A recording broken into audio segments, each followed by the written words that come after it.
Fueled by Deathcast. I was actually just talking to Tommy Dreamer recently, and I said, do you remember we went on this celebrity golf tournament thing? And I was asked to go and film Tommy Dreamer and a couple of the wrestlers and film my own segments and edit them all together. And I said it was so fun doing stuff like that because I was my own boss. I got to film all the segments, come up with all these silly things we wanted to film and, have a script for it and then edit it all together. And now that's what I do with GAW TV and a lot of other things, Fight TV as well.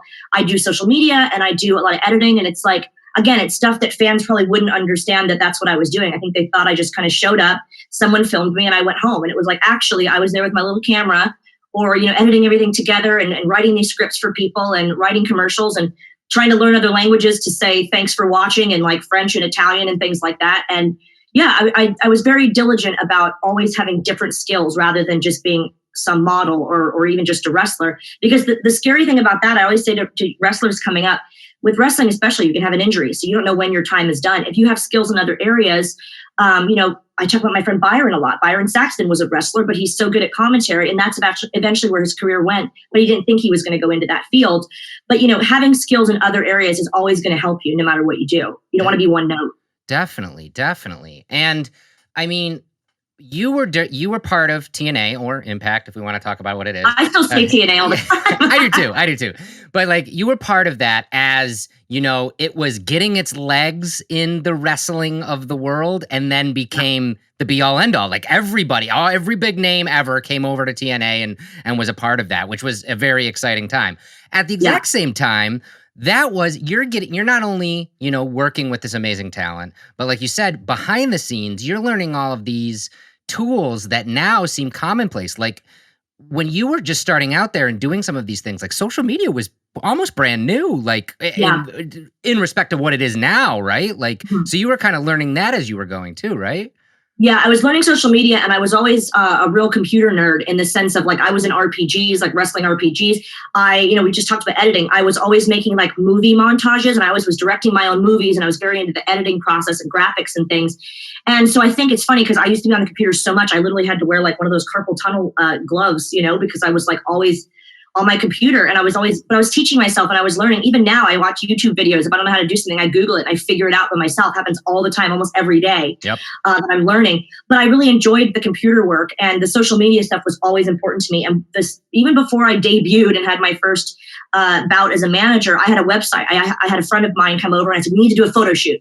So we did that's my favorite thing ever. So I've always taken some kind of selfie or whatever. So I had her come over and we did like a SoCal Val photo shoot. I wanted it to be very glam and very character based. So I was like coming out of a fancy car and I had like the sunglasses and I was very Stephanie McMahon, rich biatch kind of looking photo shoot. And I had a website. So it was like I was branding myself really, really early on.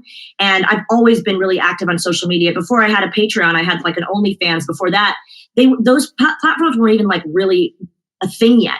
I made something called SoCal Val's VIP Room, and it was a thing for fans, just like a Patreon before it came out, was a thing for certain loyal fans of mine that wanted to like chat once a week or get exclusive photo shoots. So I think being a computer nerd especially really helped me pay off in that respect.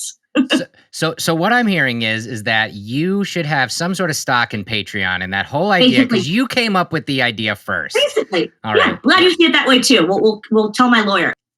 Some of the times with any kind of wrestling, it just becomes pandemonium. And one of the most famous things that you were a part of was your wedding. Yes.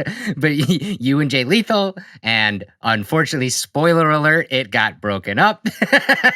Can you believe a wrestling wedding didn't work out? I mean, that's the shock of the century right there. I mean, and this again was the heyday. This was, I believe, almost pretty much right as it was changing to Impact, or like it was, right on the heels of that. So everybody was involved. I mean, you're in your beautiful, wedding dress for this whole bit, and then it turns into a fight, and Jake the Snake is in the ring, and George the Animal Steel is literally eating the ring. Like, what is it like when that idea hits the floor? Like, are you part of that idea process? Because let me say, as someone who's watching that, it looks like A, you guys are all having fun, obviously, because that's what wrestling is.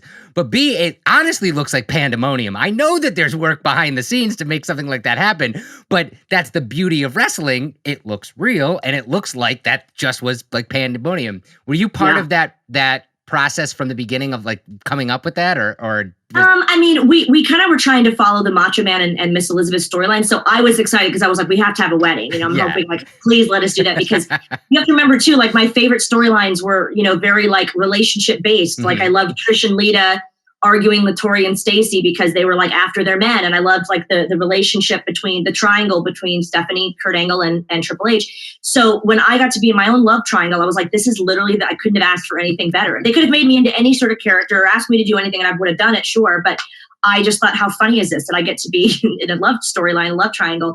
And the wedding itself was just amazing because, you know, it's girly and it's the most soap opera thing you can ever do in wrestling, which is my favorite kind of aspect of it. And until you just said it, I didn't remember certain things like, all the guests that we had and like Kamala, and it was just pandemonium. And Jay Lethal and Sanjay, I still talk to them. They're such lovely guys. We're all around the same age. You know, we were having so much fun and we were all really, really good friends. So it was just literally just goofing off with your friends, except for in a wrestling ring with a crazy cream puff of a wedding dress on. It was the most fun ever. Oh God. Again, it looked so much fun, but it's one of those magical moments in the wrestling lore that just like, you can't, even as a fan, that you know that, you know, there's this line between fake and real. Your brain just goes, what the hell is happening right now? Exactly. You know, like it's like, again, that's why it's such a fun industry.